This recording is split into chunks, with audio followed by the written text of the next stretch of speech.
Pinoy Gising! Pinoy Gising!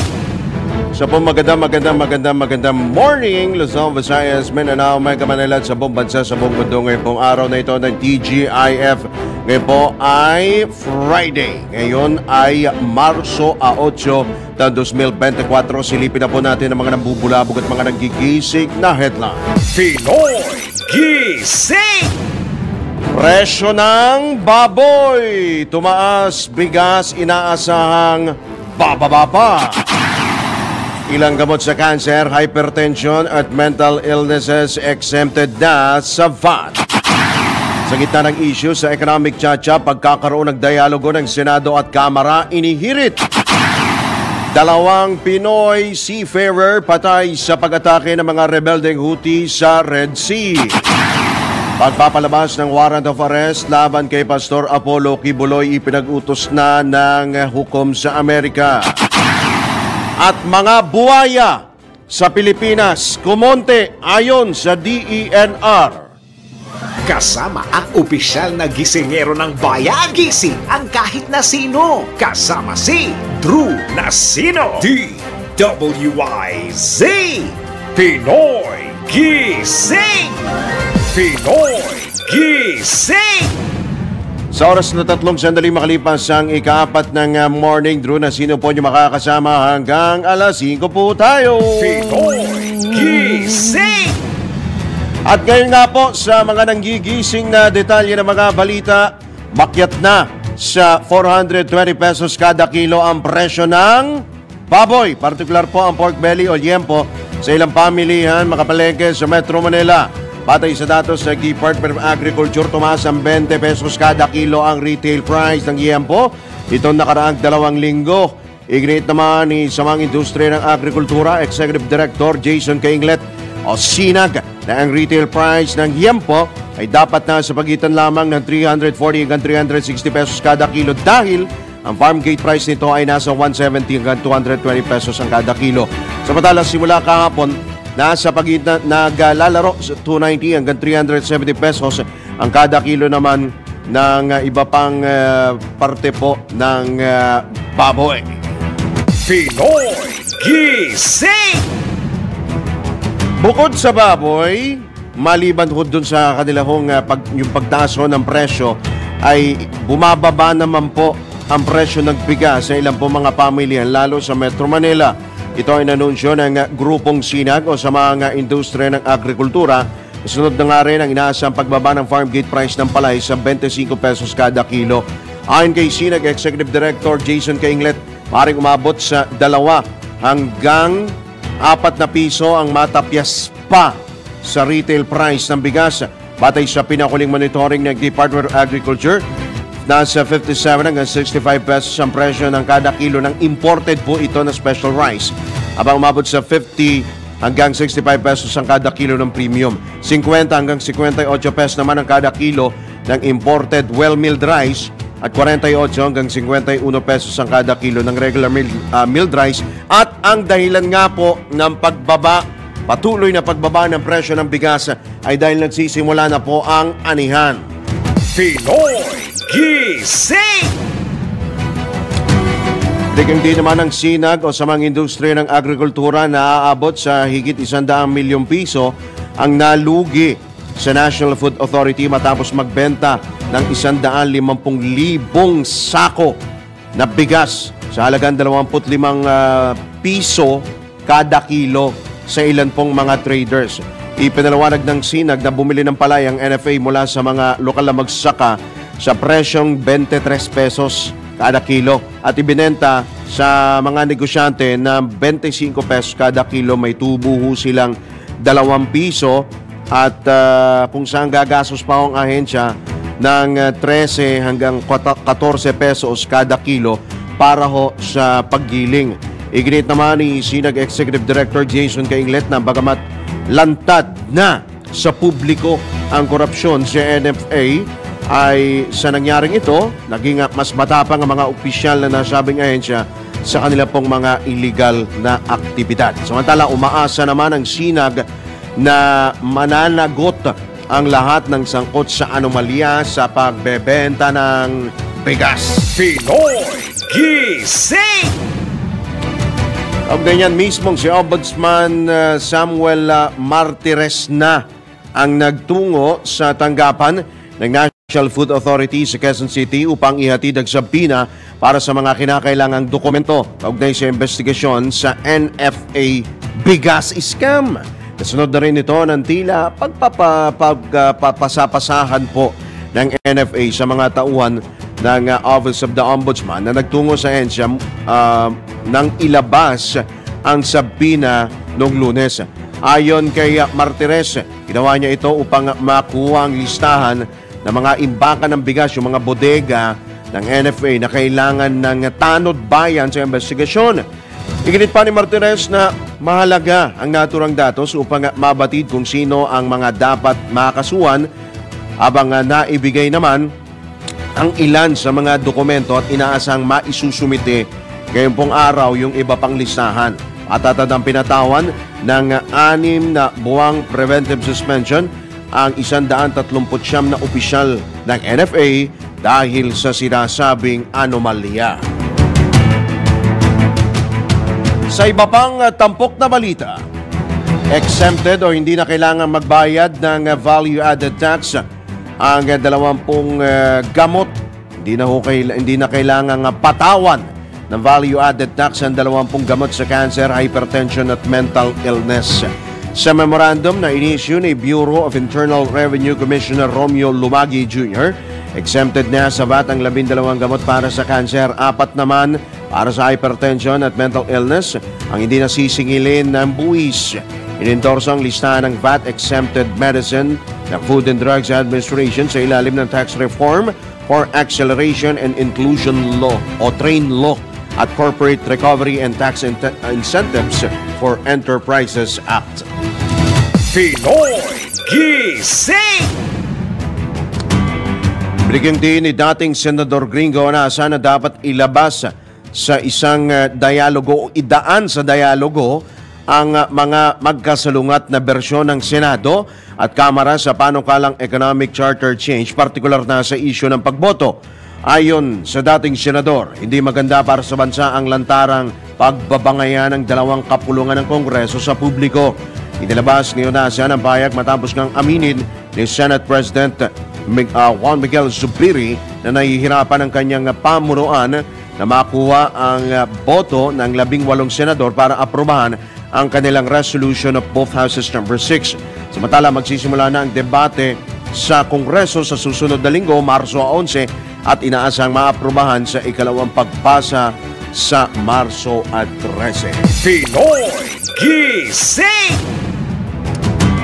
Tiniyak naman ni House Deputy Majority Leader at Iloilo Representative Janet Garin na hindi maisisingit sa pag-amyenda nga sa economic charter change ang ito nga pong ang pangamba po ng mga senador na maisingit yung political provision ng saligang batas. Ito'y kasunod na rin ang pangamba ng grupong Makabayan sa Kamara na masingitan ng pagbabago sa political provisions ng 1987 Constitution. Ayon kay Congresswoman Garin, nakausap na niya ang halos lahat ng mga kapwa mambabatas suportado ang economic charter at kanilang tiniyak na limitado lamang ito sa mga economic provisions. Idinagdag pa ni Garin na walang dapat ikatakot dahil hindi sila maglolokohan sa plenaryo at masusunod din ang boses ng taong bayan. Pinoy Gising! Tinutulan naman ni Teachers Dignity Coalition o TDC National Chairman Benjo Basas ang pag-amyenda sa 1987 Constitution. Partikular na ang pagbibigay ng 100% of foreign ownership sa mga paaralan sa bansa. Ayon kay Basas, sa ilalim ng panukala ay dapat bigyan ng 3 level of playing field ang mga Pilipino upang mapag-aral ang mga ito sa Harvard at Australia. Binigyang din ni Basas na tanging ang mga mayayaman lamang ang makikinabang dito at hindi ang mga ordinaryong mamamayan. Pinoy Gising! Samantala, 3 ang patay kabilang ang 2 Filipino seafarers sa missile attack ng rebeldeng Houthi sa bulk carrier na MV True Confidence sa bahagi po ng Red Sea, partikular sa Gulf of Aden. Ito ang kinumpirma ng Department of Migrant Workers at Foreign Affairs. Ayon sa DFA, 3 Pilipino ang lubha namang nasugatan sa pag-atake na nagresulta sa pagkasunog ng nabanggit na barko. Idinagdag pa ng DFA na dinala na ang 3 sugatan sa kalapit na bansang Djibouti sa Africa din po yan.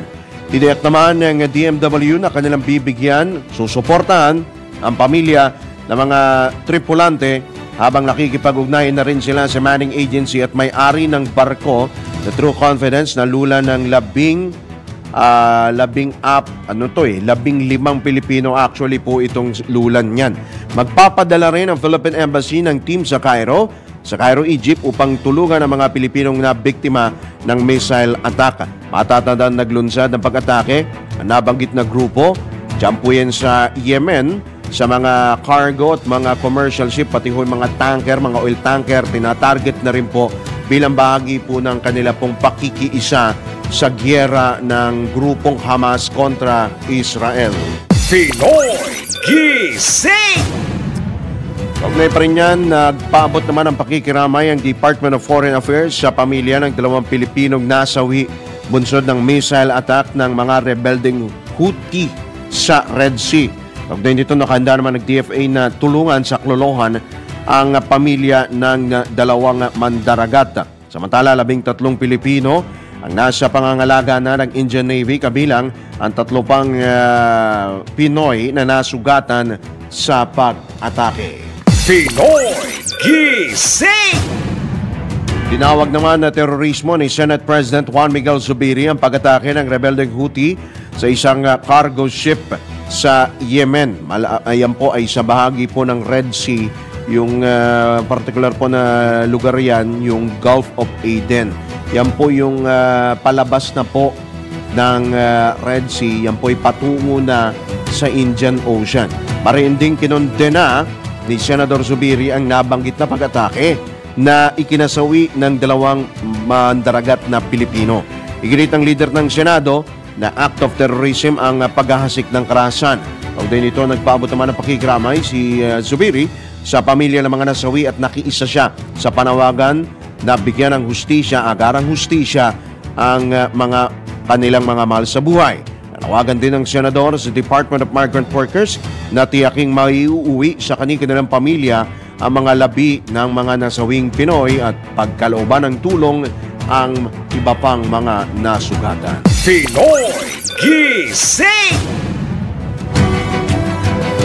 Iginit naman ni Overseas Filipino Workers Party List Representative Marisa Magsino ang pagsasabatas ng Magna Carta for Filipino Seafarers. Kasunod dito ng ulat na 2 Pilipino seafarers ang kabilang sa nasawi matapos nga ang missile attack ng mga rebeldeng Houthi sa Red Sea. Ayon kay Congresswoman Magsino, sa ilalim ng naturang panukala ay matitiyak ang kaligtasan at kaayusan ng mga kababayang marino. Gayun din ang pananagutan ng mga ship owners sa kaling may kapabayaan sa mga high-risk area gaya nga sa Gulf of Aden. Samantala, nagpaabot naman ng pakikiramay ang mambabatas sa mga naiwang pamilya ng mga biktima. Pinoy Gising! Samantala, ipinag-utos na ni Central District of California Judge Terry Hutter Jr. ang paglalabas ng arrest warrant o mandamiento de arresto laban kay Kingdom of Jesus Christ founder Pastor Apollo Kibuloy at mga kasama nito. Dapat ito inihirit ni U.S. Attorney Criminal Division o ng Attorney Criminal Division na humahawak sa kaso ni Kibuloy ang paglalabas nga ng warrant. Kabilang sa kinakaharap na kaso nito ay ang conspiracy to engage in sex trafficking by force, fraud, coercion, sex trafficking of children, conspiracy at cash smuggling.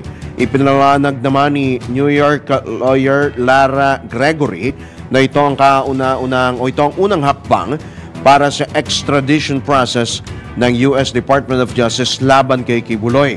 Samantala, pinaniniwalaan naman na nananatili pa rin sa Pilipinas ang nasabing religious leader.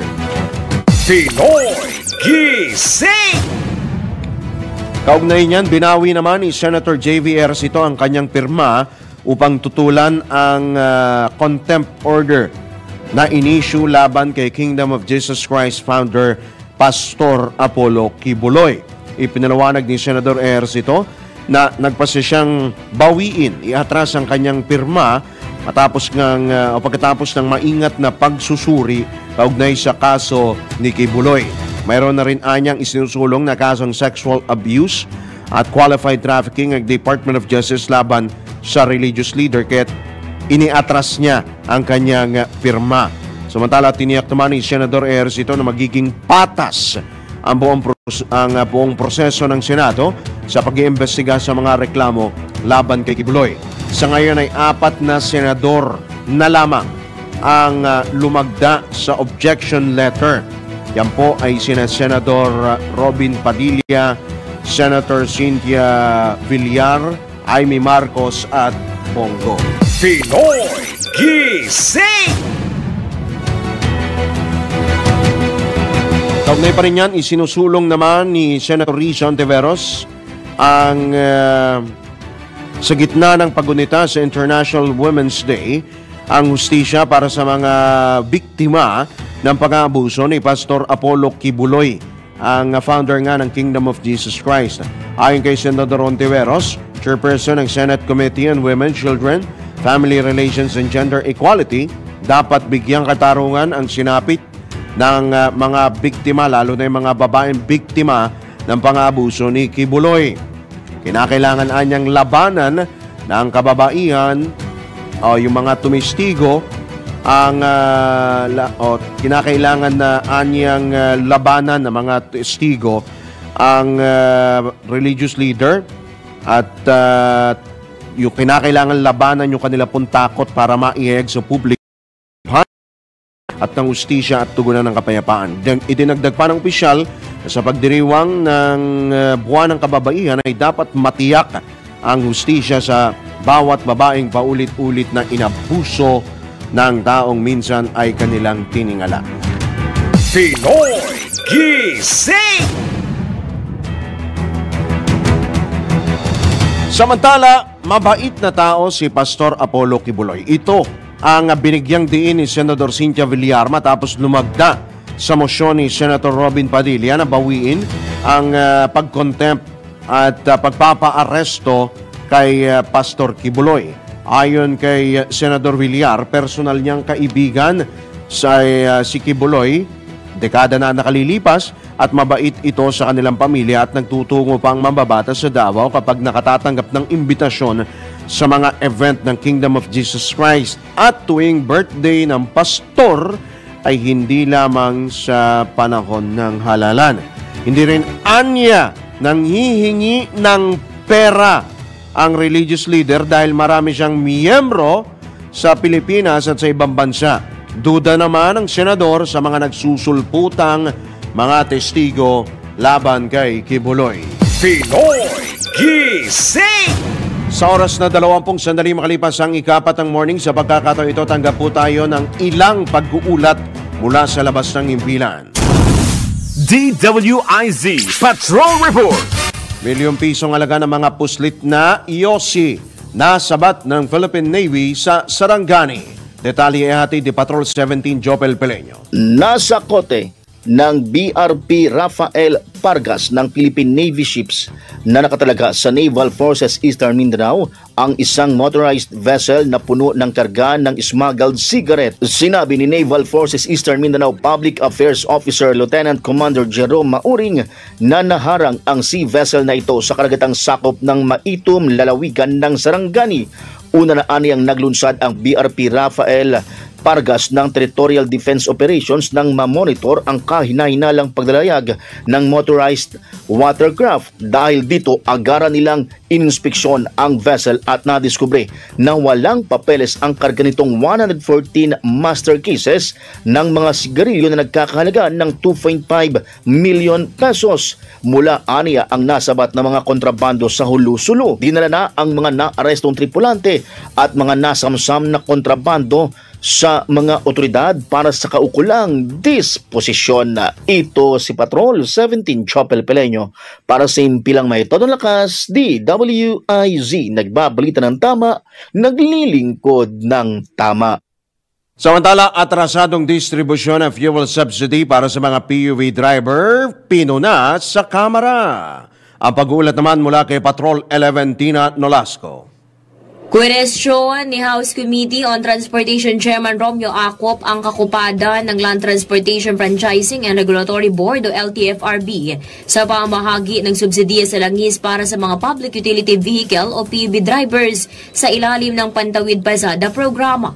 Ayon kay Acop, sa ulat kasi ng ahensya, halos 197,000 na PUV drivers mula sa 280,000 na ang kanilang nabigyan ng subsidiya. Ngunit sa tala, 41.5% pa lamang umano ang naipamahagi mula sa pondo noong nakaraang taon. Ngayong 2024 ay may panibagong pondo na namang 2.4 billion pesos. Bunso nito, git ni Acop, uungkatin niya sa 2024 budget hearing ang nasabing usapin dahil kung ganito kabagal ang LTFRB ay wala anyang mangyayari. Paliwanag naman ni Department of Transportation Assistant Secretary Jesus Gonzales, alinsunod sa nakasaad sa 2023 General Appropriations Act, ilalabas lamang ang fuel subsidy kapag ang presyo ng Dubai crude oil ay sumampa sa $80 kada bariles para sa average na 3 buwan at nangyari ito noong June hanggang August ang nakalipas na taon.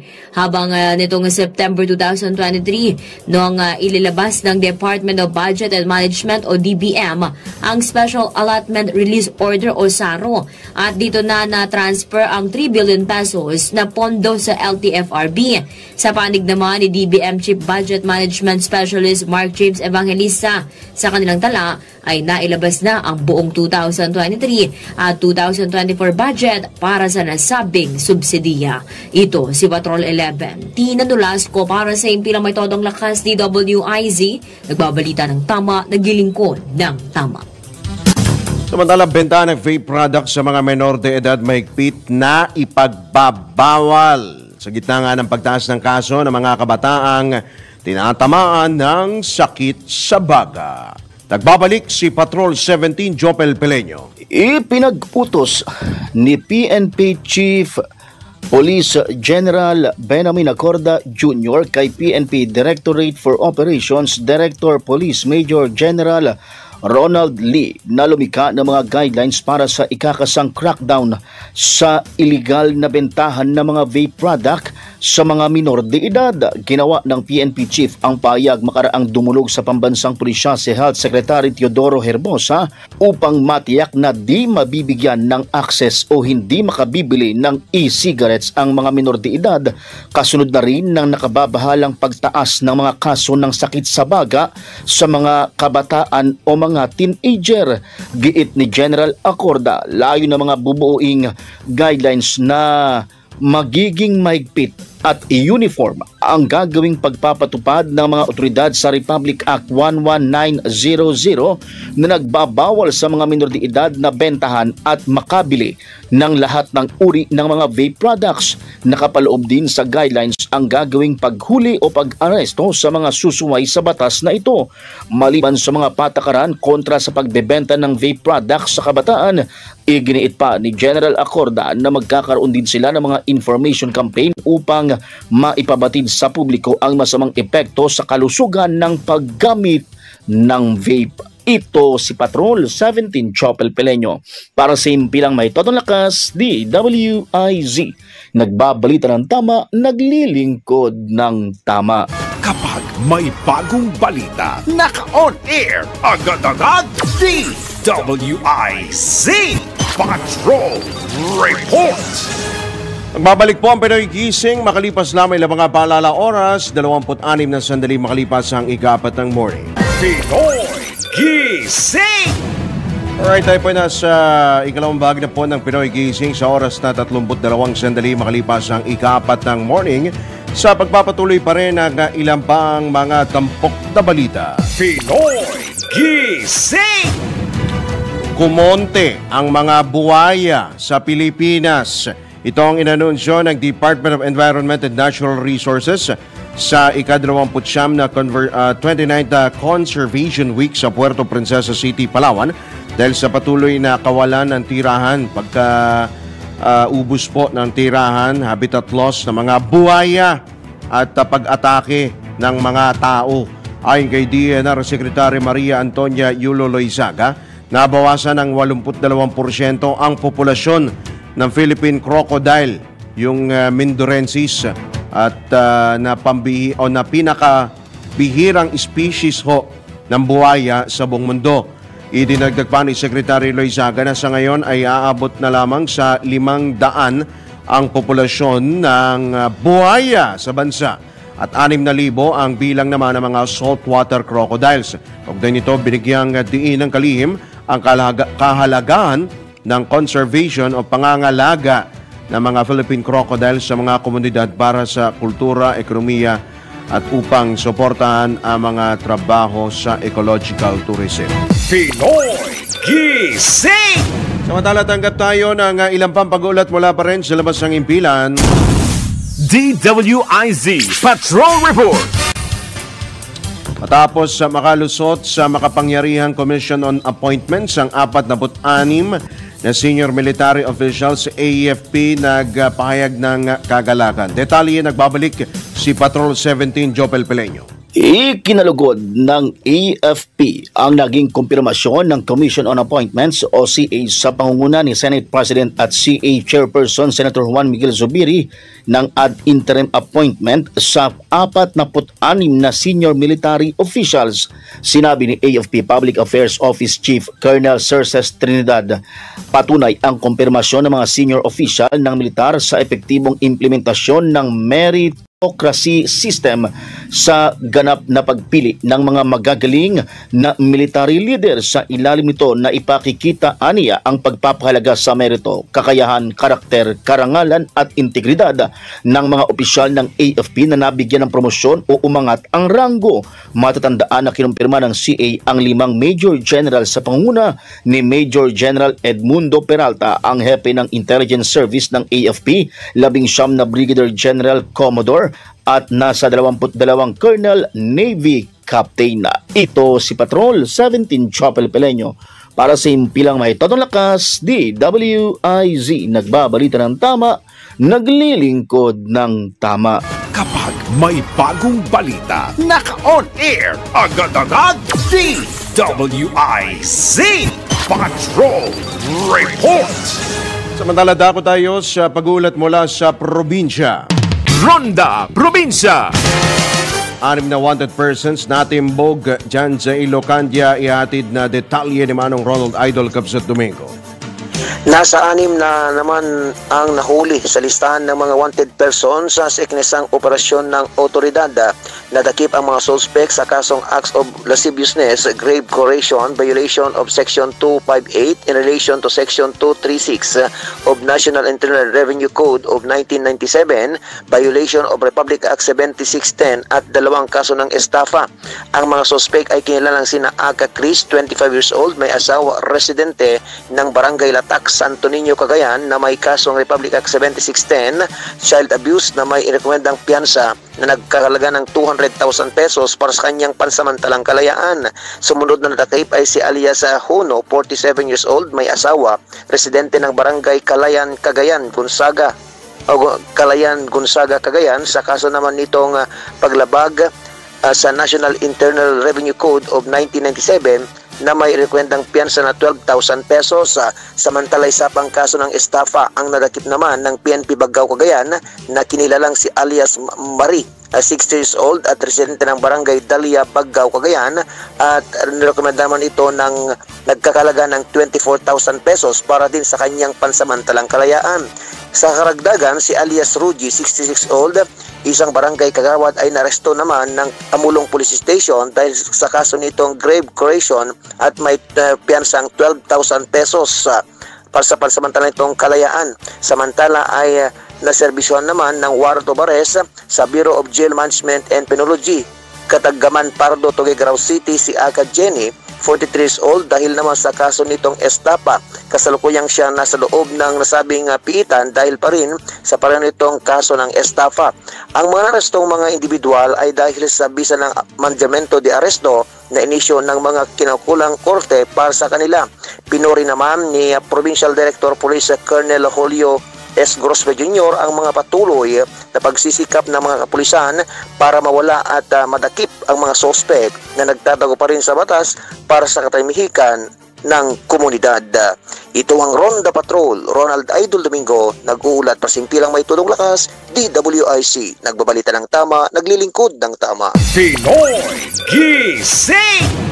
Samantala sa pagpapatuloy pa rin ang ilang pa mga balita bago tayo magtungo doon sa issue nga po ng mga baril. Unahin lamang muna natin yung update po sa naganap na pagdinig ng House Committee on Agriculture and Food kaugnay po doon sa sinasabi nilang NFA rice scam. Binanatan ni House Deputy Majority Leader Erwin Tulfo ang National Food Authority o NFA dahil sa umunoy ginagawang mekos-mekos o walang pagmamalasakit sa supply ng bigas sa bansa na nagresulta sa suspensyon ng administrador nito at 138 iba pang opisyal at mga empleyado. Ito ang inihayag ni Tulfo ng kinatawan ng ACT-CIS Party List sa isinagawang inquiry in aid of legislation ng House Committee on Agriculture and Food ng pinamumunuan ni Quezon Province Representative Mark Enverga sa umano'y maanomaliang pagbebenta ng buffer stock ng bigas ng pamahalaan. Nagalit si Congressman Tulfo at binatikos, grabe naman kung kasi kapon, napanood ko ito Nagalit at binatikos ni Tulfo si NFA Administrator Rodrigo Bioco matapos ngang aminin nito na ang pagbebenta ng bigas ay hindi ginawa sa hindi ho dumaan sa bidding. Si si Erwin Tulfo ang binabanggit ho natin dito. Binatikos din ng kongresista ang Commission on Audit o COA, partikular ang mga resident auditors ng NFA dahil sa hindi umano paggawa sa kanilang trabaho, hindi ho pagtatrabaho na maayos at hindi mahigpit na pagbabantay sa mga transaksyon sa ahensya. Sa makatuwid sila po ay naging maluwag. Idinahilan naman ng COA representative na nabigo silang i-monitor ang mga bodega dahil matatagpuan ng mga ito sa regional offices ng NFA at nasa ilalim ng mga regional auditors.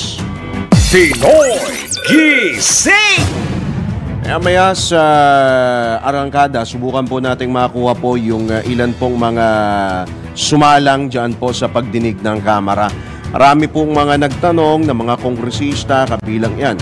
Sina Congressman Erwin Tulfo, sina Congressman Mark Enverga, na chairman po ng nasabing komite, si Congressman Joey Salceda, nandyan din po si Congressman Wilbert Lee ng Agri Party List, si Congressman Nicanor Briones ng AGAP Party List, nandyan din po, kabilang din po sa mga nagtanong. Pumukaw din po sa akin pong nakatawag pansin din po, yung binabanggit po ni Congressman Salceda na 6 na taon na daw pala na nalulugi ang NFA at bilyong piso na yung nawala. Pero mamaya, sige, hihingi po tayo ng mga karagdagan pong mga detalye hinggil po dyan sa issue po na yun. Samantala tayo po ay tumanggap ng isa pang pag-uulat mula pa rin sa probinsya. Ronda Probinsya! Barangay Council for the Protection of Children sa Naga City dumalo sa reorientation and enhancement. Ang pag-uulat mula sa Bicolandia ni Melvin Machado. Ang tapat maintindihan at malaman ng mga miyembro ng Barangay Council for the Protection of Children ang kanilang obligasyon sa pagbuo ng mga programa para sa proteksyon ng mga bata mula sa 27 barangay ng Naga City, ay dumalo sila sa reorientation and enhancement training. Ang naturang aktibidad ay dinaluhan ng mga chairman ng Committee on Children sa barangay na karamihan ay bago dahil sa katatapos na eleksyon. Ang mga problema patungkol sa mga bata ay niresolbahan na agad ng Barangay Council for the Protection of Children at hindi na pinaparating sa lupon. Kabilang sa mga programang nais nilang bigyang pansin ang tungkol sa edukasyon at malnutrisyon. Ang naturang pagpupulong ay pinapangunahan naman ng Naga City Council for the Welfare and Protection of Children. Ito ang Ronda Patrol, Melvin Machado para sa Impilang May Todong Lakas, DWIZ. Nagbabalita ng tama, naglilingkod ng tama. Pinoy Gising! Sa ibabang balita, Pangulo ng Marshall Islands iminungkahi kay PBBM na itulog na rin sa Pacific Islands Forum o PIF ang problema sa territorial dispute. Ang pag-uulat buhat kay Patrol 13 Gilbert Verdes. Nagpahayag ng matinding suporta si Marshall Islands President Hilda Heine sa Pilipinas sa harap ng panibagong panggugulo sa barko ng bansa. Ito matapos mag-courtesy call si Heine kay Pangulong Ferdinand Marcos Jr. kung saan hinikayat niya ang presidente na idulog na rin ang hindi matapos-tapos na usapin sa Pacific Islands Forum o yung PIF. Sinabi ni Heine ang kasalukuyang problema o aksyon ng nasa kabilang partido ay isang concern hindi lamang sa ilang bansa gaya ng Pilipinas kundi pati na rin sa buong rehiyon. Tinak din ng presidente ng Marshall Islands na aalalay daw sila sa Pilipinas sa anumang desisyon na gagawin nito hinggil sa PIF bukod pa sa suportang maaari nilang ibigay sa ating bansa.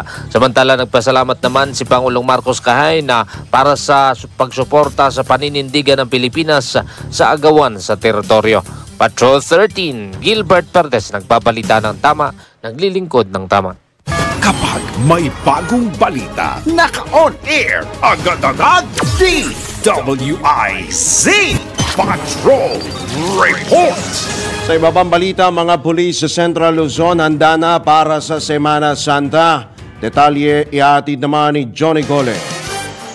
Yes, Dro, planchado na nga itong deployment ng Philippine National Police mula dito sa Central Luzon para sa paghahanda nila dito sa paparating na Semana Santa.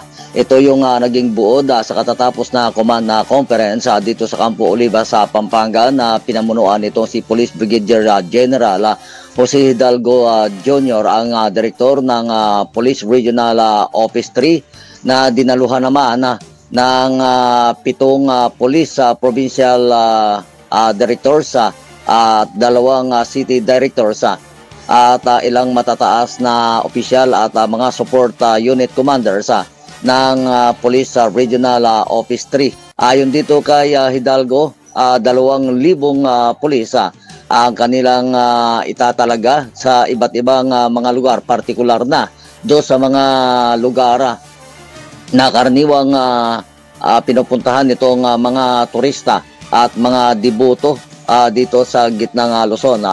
Tinukoy nito yung mga simbahan at maging yung mga lugar kung saan idinadaos nga itong nagpapapanata, partikular dito sa San Pedro Cotoda sa City of San Fernando, Pampanga na naging tanyaga doon sa aktual na pagpapapako sa krus ng ilang mga namamanata. Bukod dito, sinabi ni Hidalgo na magtatalaga rin sila ng mga pulis o dagdag pang pulis sa mga tourist destinations at mga matataong lugar bilang paghahanda na rin nila sa seguridad at kaligtasan ng mga mamayan at mga turista na dadagsa nga dito sa Central Luzon, partikular na itong mga religious tourists na dadalaw sa mga lumang mga simbahan o itong mga dantaunang mga simbahan Katoliko dito sa Central Luzon. So yan ang update. Buhat ito sa Campo Olivas, Pampanga. Ito si Central Luzon Patrol. Johnny Gole para sa Impilang May Todo Lakas. DWIC, nagbabalita ng tama, naglilingkod ng tama. Pinoy Gising! Muli po magbabalik ang Pinoy Gising makalipas lamang ilang mga paalala oras, 14 na minuto na lamang bago sumapit ang ganap na alasin. Pinoy Gising! Alright, tayo po ay nasa uling bahagi na po ng Pinoy Gising. Tayo po ay dumako sa ilang pa mga pahabol na balita. Pinaiimbestigahan ni Senator Amy Marcos ang pagpayag ng PNP na magmay-ari ang mga sibilyan ng semi-automatic rifles. Sa inihaing Senate Resolution 953 na nawagan ang senador na amyenda ng buong Republic Act 10951 at tuluyan ang ipagbawal ang semi-automatic rifles sa mga sibilyan. Ayon sa Presidential Sister, ipapahamak lang ng PNP ang sarili nilang organisasyon at makokompromiso hindi lamang ang mga law enforcer kundi maging ang kaligtasan ng publiko. Malaki rin anya ang posibilidad na tumaas ang kriminalidad, terorismo, smuggling ng mga armas at malawak ang karahasan sa darating na 2025 midterm elections. Natatakot din si Super Ate na matulad ang Pilipinas sa Amerika na kabi-kabila ang mass shooting incident dahil sa maluwag na batas sa pag-aari ng baril. Bukod dito, may komplikasyon din anya ang inamyendahang implementing rules and regulations ng Firearms and Ammunition Law sa pagsisikap ng gobyernong mabawasan ang armas ng mga rebelde. Pinoy Gising! Kaugnay niyan, tinayak naman ni PNP spokesperson Colonel Jean Fajardo na hindi maaabuso ang pagpapahintulot sa mga sibilyan na magmay-ari ng mga semi-automatic rifles dahil may sapat na safeguards naman ang PNP. Ayon kay Colonel Fajardo, sa ilalim ng inamyendahang IRR o Implementing Rules and Regulations ng RA 10591 o Comprehensive Firearms and Ammunition Regulation Act, daraan pa rin sa mahigpit na proseso ang gun ownership o gun owner upang makakuha ng lisensya o license to own and possess firearm. Kabilang sa nasabing proseso ang pagsasailalim sa neuropsychiatric exam at drug test. Bukod pa ito sa proseso ng pagkuha ng permit to carry firearms outside of residence kung ilalabas ang baril sa kanilang tahanan. Sinabi pa ni Colonel Fajardo na nakikita rin nila itong preventive measure laban sa paglipa ng loose firearms. Batay sa tala ng PNP, mayroong mahigit 703,000 expired firearms registration sa bansa. Pinoy Gising! Sa iba pang balita, bumubuti na ang lagay ni dating First Lady Imelda Marcos. Ito ayon mismo kay Pangulong Ferdinand Marcos Jr. at kanyang tiniyak na humuhupa na ang tiniyak ng mga doktor na humuhupa na ang lagnat ng dating unang ginang.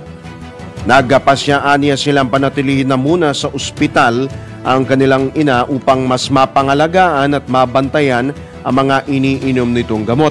Nagpasalamat naman si Pangulong Marcos sa mga mamamayan, sa mga Pilipino sa kanilang mga dalangin para sa agarang paggaling ng kanyang ina. Pinoy Gising!